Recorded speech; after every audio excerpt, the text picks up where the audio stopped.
Hello everyone.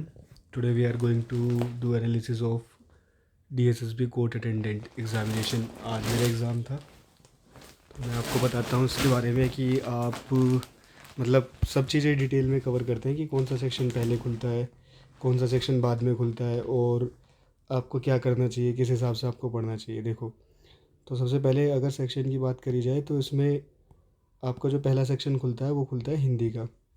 ठीक है भाई, हिंदी का सेक्शन आपका पहले खुलेगा। नंबर 1 पे हिंदी देखने को मिलेगी आपको, नंबर 2 पे इंग्लिश खुलेगी, नंबर 3 पे जीएस खुलेगा और नंबर 4 पे मैथ्स खुलेगा।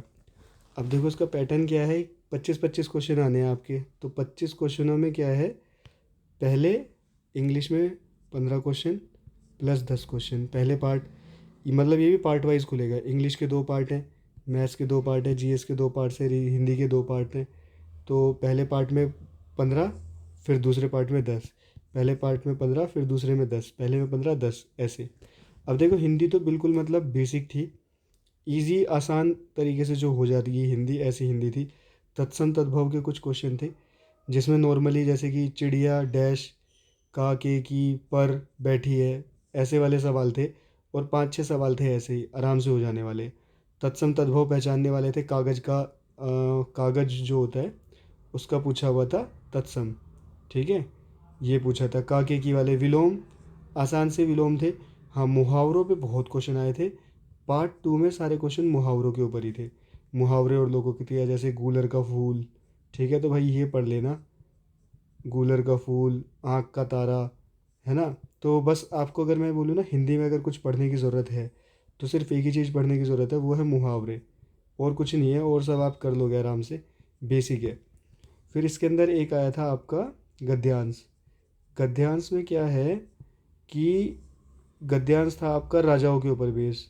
इंडिया के कितने राजा थे, राजाओं का इतिहास क्या रहा, कैसे कैसे क्या काम था, राजा कौन कौन से राजा ने क्या इतिहास करा, अशोक वगैरह के बारे में। तो ये था, और 5 क्वेश्चन इस पे बैक टू बैक आ जाएंगे और मुझे नहीं लगता वो किसी के भी गलत होंगे। इसको आप आराम से डील कर सकते हो। ठीक है, तो हिंदी मैंने आपको पूरी बता दी। हिंदी में इतना ही है, इससे ज़्यादा कुछ आपको करना भी नहीं है हिंदी में। इसके बाद आते हैं हम इंग्लिश पे। और इंग्लिश के लिए पहले मैं हिंदी यहाँ से गायब कर देता हूँ।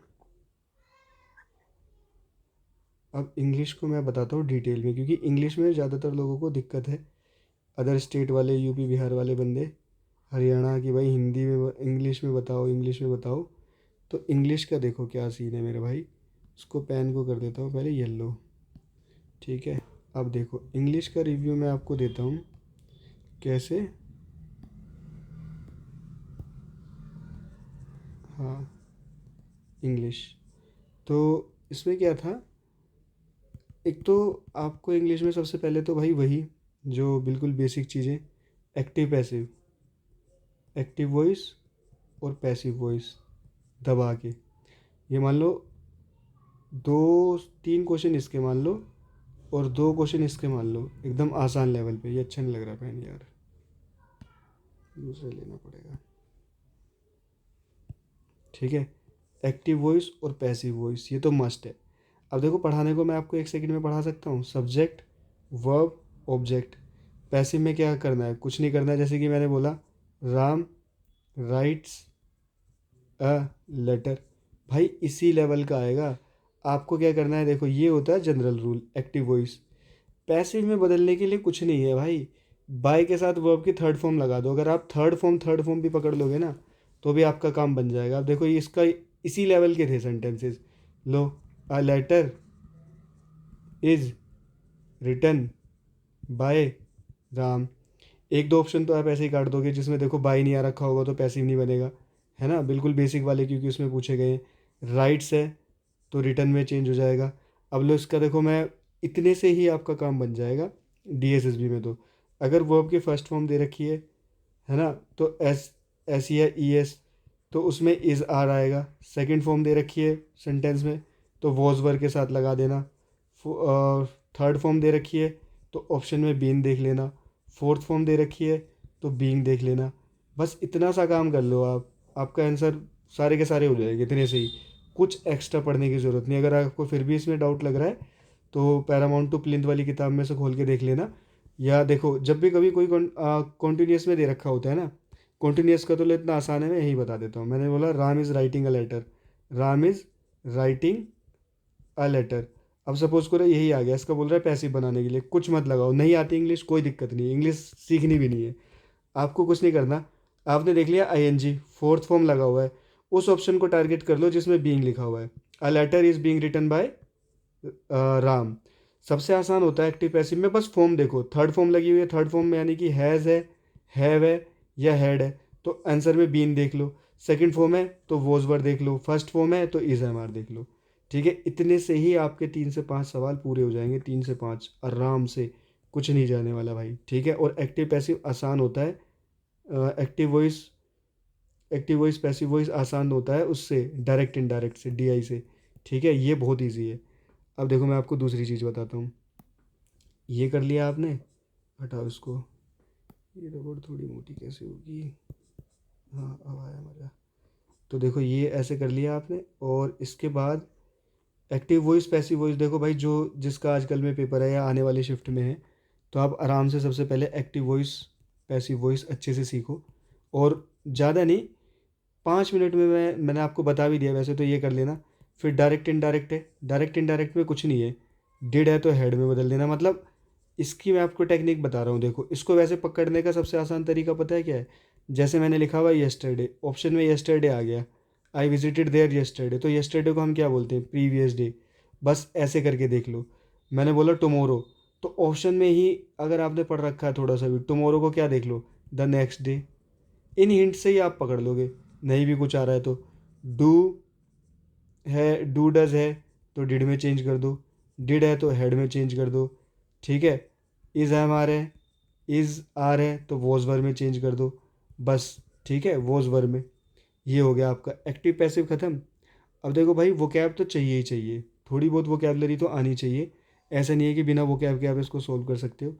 वोकैब के लिए आपको क्या है, बेसिक वोकैब जो पैरामाउंट टू प्लिंथ में ना 700 वर्ड्स, अगर नहीं भी पढ़ सकते तो देखो 2 4 वर्ड तो मैं ऐसे ही बता देता हूँ। एक तो रिकॉल्सिट्रेंट, रिकॉल्सिट्रेंट, ये ऑथेंटिक। ठीक है भाई, ऑथेंटिक हो गया आपका। कन्वेंशनल, ये वो बता रहा हूँ जो आज के पेपर में ही थे, कन्वेंशनल, ट्रेडिशनल, इन सब का यूज़ करके आपको भरने थे इंग्लिश में। रिकॉल्सिट्रेंट, ऑथेंटिक, कन्वेंशनल, ट्रेडिशनल। और इंग्लिश का ज़्यादा अच्छे से रिव्यू इसलिए दे पाता हूँ मैं, क्योंकि मैं इंग्लिश ही पढ़ाता हूँ ऑफलाइन कोचिंग में। तो इंग्लिश का तो मैं आपको एकदम बढ़िया तरीके से बताऊंगा। वोकैब ज़रूरी है भाई, क्योंकि जो फिलअप्स होंगे ना, क्वेश्चन आंसर में फिलअप करने के लिए आएंगे। जैसे कि एक प्रोजेक्ट से रिलेटेड था कि भाई एक बच्चे ने मतलब एक कोई बहुत ही प्रोजेक्ट पे बहुत अच्छा काम कर रहे हैं। ठीक है, तो प्रोजेक्ट में उसने कैसा काम करा, लेज़ी तरीके से प्रोजेक्ट बनाया। एक वर्ड होता है डिलीजेंट, DILIGENT, इसका मतलब होता है मेहनती।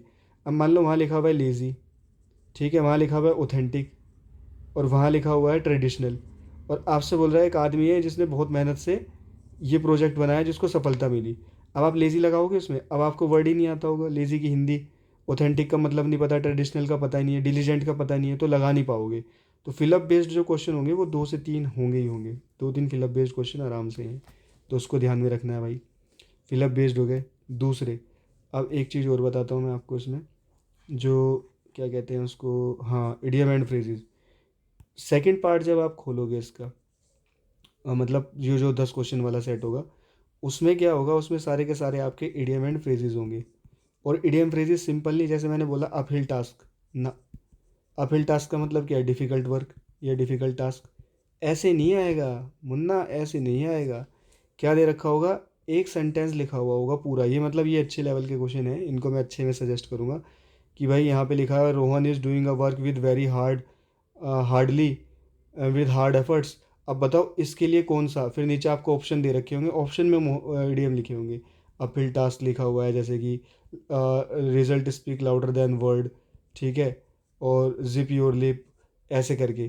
तो ऊपर एक सेंटेंस लिखा है, और सारे ऐसे ही होंगे, चारों के चारों, 5 4 5 क्वेश्चन होंगे ना, चारों ऐसे ही होंगे मुहावरे में। मतलब ऊपर एक लाइन लिखी हुई है, उसमें कौन सा मुहावरा सेट हो रहा है, कौन सा फ्रेज सेट हो रहा है, ये करना है आपको। फिर आई बात भाई उसकी, क्या कहते हैं आपके, हाँ, ये इंग्लिश का मैंने ये वाला भी बता दिया। हाँ, एक आएगा आपके पास। आज जो आया था वो आया था लाइब्रेरी से रिलेटेड, कि भाई लाइब्रेरीज़ हैं जो, लाइब्रेरी की इम्पोर्टेंस क्या है, और कैसे लाइब्रेरीज़ ने चीज़ों को बदल दिया। जैसे बच्चे पहले न्यूज़पेपर पढ़ते थे, अब ऑनलाइन पढ़ लेते हैं, ऑनलाइन न्यूज़ देख लेते हैं, इस टाइप के। लेकिन भाई जो ये था, कॉम्प्रीहेंशन जो था उसको अच्छे लेवल पे मानना।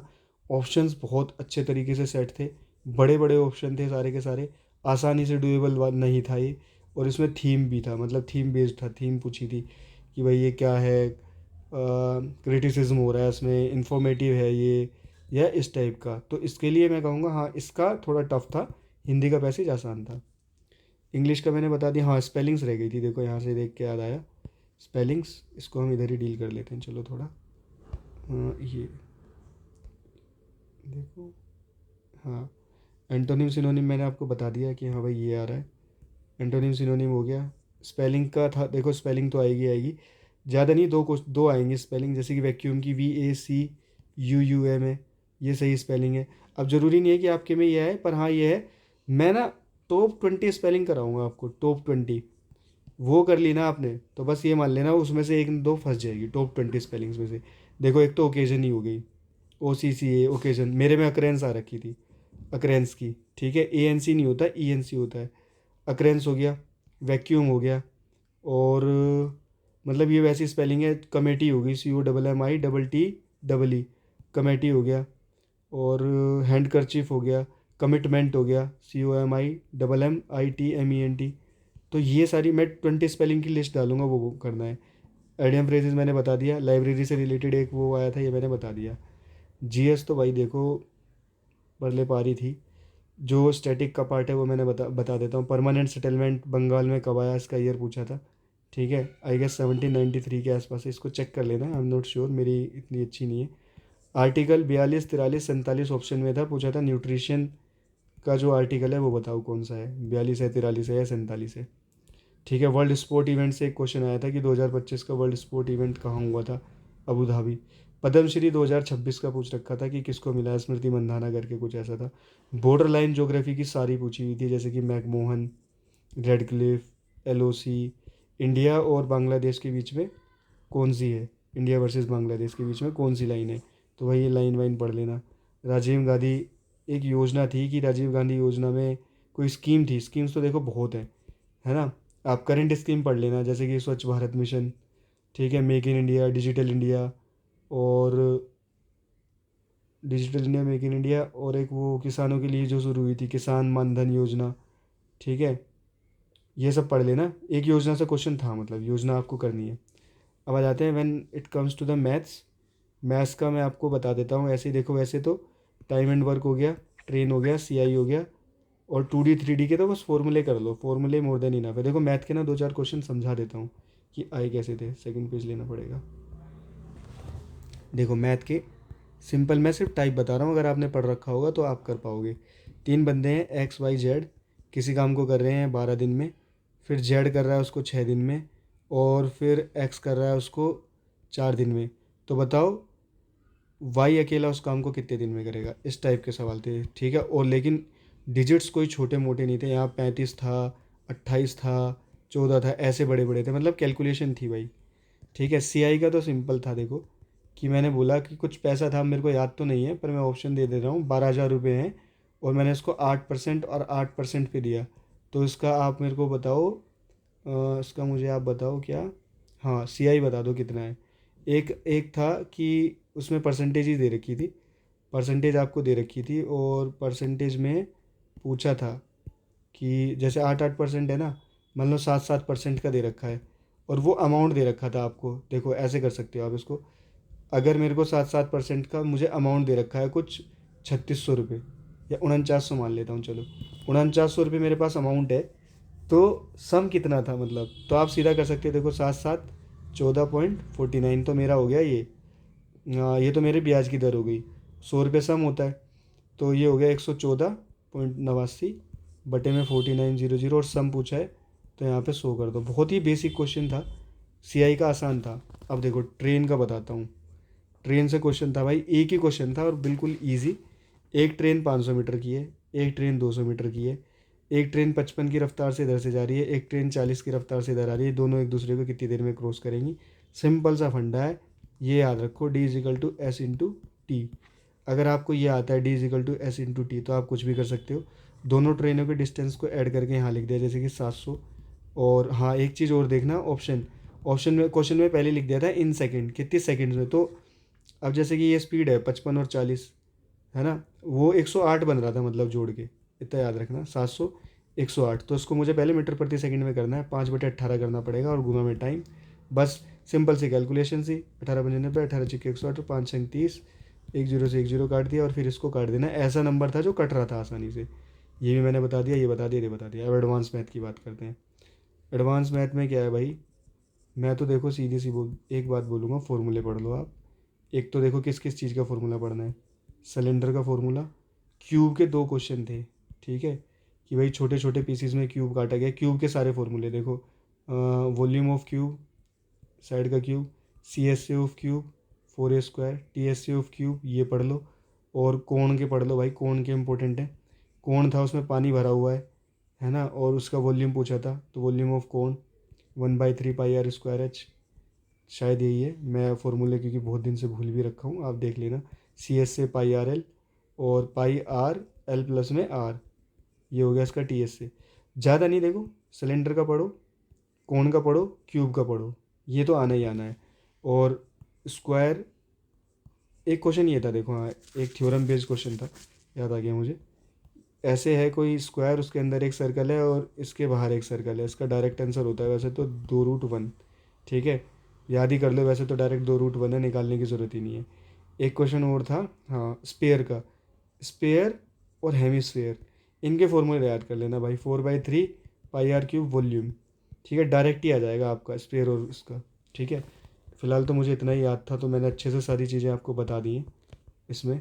और अगर अभी भी किसी का कोई डाउट रहता है तो भाई पूछ लेना नीचे कमेंट वमेंट करके, ठीक है। और हाँ, मैं इंग्लिश के लिए यही बोलूँगा फिर भी, कि इंग्लिश में अगर आपके पास कम टाइम है इंग्लिश में, तो एक्टिव पैसिव, डायरेक्ट इनडायरेक्ट, वो क्या आप पढ़ लो, और फ्रेजेस पढ़ लो, फ्रेजेस, इडियम एंड फ्रेजेस, ये इंपॉर्टेंट है। और देखो कहाँ से पढ़ो, अगर आप मान लो कन्फ्यूज़न हो रही है कि कहाँ से पढ़े हैं इसको, कैसे पढ़ें, तो भाई सिंपल है एकदम, कोई ज़्यादा झंझट नहीं पालना। जो प्रीवियस ईयर जो एसएससी में आए हुए हैं वो पढ़ लेना आप, बस काम बन जाएगा। टॉप 100 पढ़ लो, है ना, तो हो जाएगा ये, ठीक है। इंग्लिश का सेकंड पार्ट टफ होगा, पहला इजी पड़ेगा, ये मैंने आपको बता दिया। 15 10 15 10 15 10 ऐसे खुलेगा ये, तो पहले से ही रेडी रहना।